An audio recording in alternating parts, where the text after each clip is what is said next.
Welcome back to another school year. I'm Kathy Hilby, the Technology Integrator for the School District of Salem.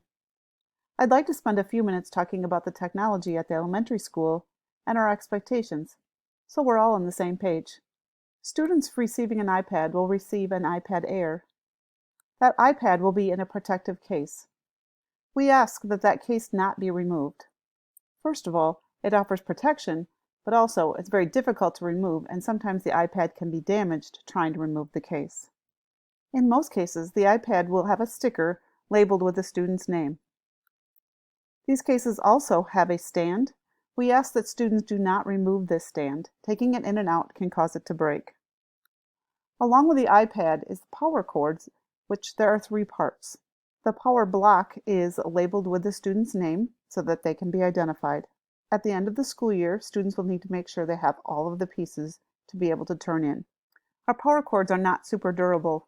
Please try to avoid getting them caught, stepped on, or bent to prevent damage. And unfortunately, our pets love power cords. Please keep your device and cords up and away from pets. Some parents set up docking stations where devices can be stored at bedtime. This helps keep devices away from pets and prevent students from using their devices after bedtime. iPads should be kept at a moderate temperature. Avoid leaving iPads in vehicles. If an iPad gets too warm or too cold, let it come to room temperature before using. iPads should be fully charged when they come to school. When using the iPad, please make sure the work area is clean as well as clean hands. That's going to help protect the iPad as well. Please avoid using your iPad while eating or drinking. To clean the iPad, use a soft, clean cloth. Do not spray any cleaners directly on the iPad. If needed, spray the cloth and then wipe down the iPad. When we're in school, we use the philosophy of hug your iPad in the hall. That offers a safe way of carrying it. We recommend that at home as well.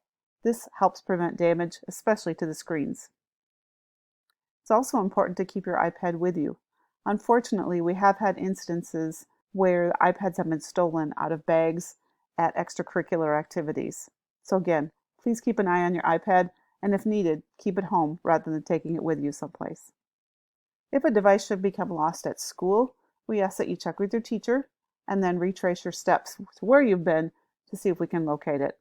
We do encourage you to report any damage immediately, and that way it can be fixed. And this is also for student protection. If you're having problems with your device, whether it be broken or something's not working properly, we ask that you fill out a help desk ticket. And that's located on our district website.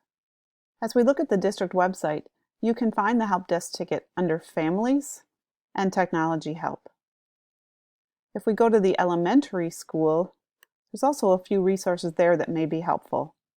Under Families, you'll see some Google Classroom tips, if that applies to you, as well as Seesaw tips, and again, Technology Help. We encourage parents to use these as a reference to learn more about the technology.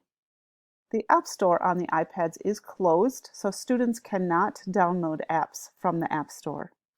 However, if apps are needed and they aren't sent out directly to the device, they can be located on self-service and apps can be downloaded there without an Apple ID.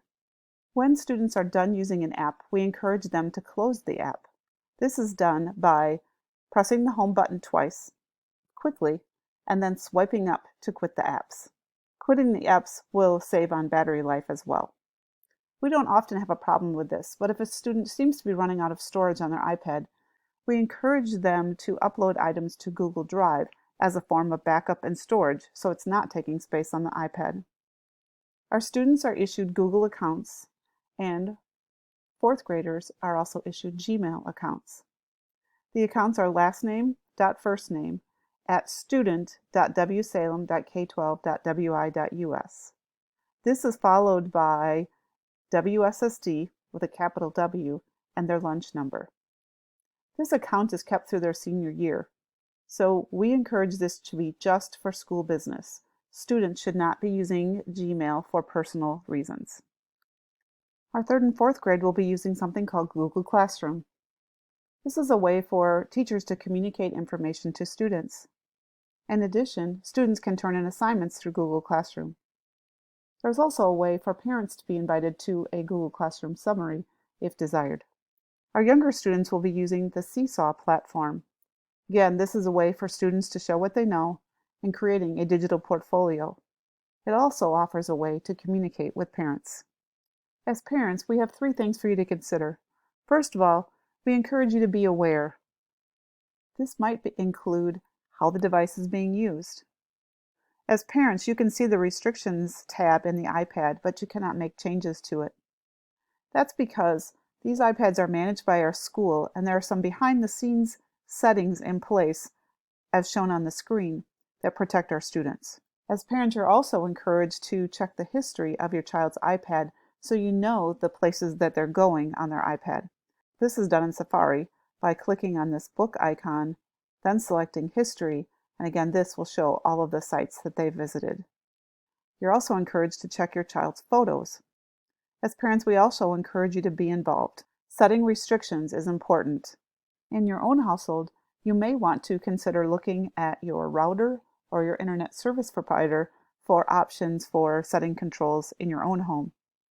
We also encourage you to have conversations with your child about the best use of technology and the correct time and place. We encourage that you have a tech-free zone so that there are times when you're not using technology and those great conversations can actually happen. We like to consider that we have a technology partnership at our school between the school, the parents, and the students. For the school, we are responsible for appropriate use while they're at school, and that might include things like filters, as well as offering curriculum to help students know more about the correct way to use their devices. As parents, again, awareness, we hope you know what your child is doing on his or her iPad and that they're visible, encouraging them to be in a place where you can see what's on their screen. Check their history. Again, we want this to be a partnership between the parents and school. As students, your responsibility is to think of time and place. Education is first. Make sure you're using your iPad for learning. We want to have time with our technology, but we need to have time to be technology-free as well. The district does offer a device protection plan. This does not include intentional damage or lost or stolen items. Parents have 2 choices. They can opt out of this device protection plan, and that means any repairs are 100% their responsibility. Or they can purchase the insurance. The insurance is $25, so if something happens to the device and it's damaged in some way, there's no cost if that $25 is paid. Just as an example, for the district, if we have screens repaired at Gaming Generations, the charge to that is $100, just so you're aware. If there was a second occurrence of damage, the school would make the repair, but parents would pay the $25 deductible.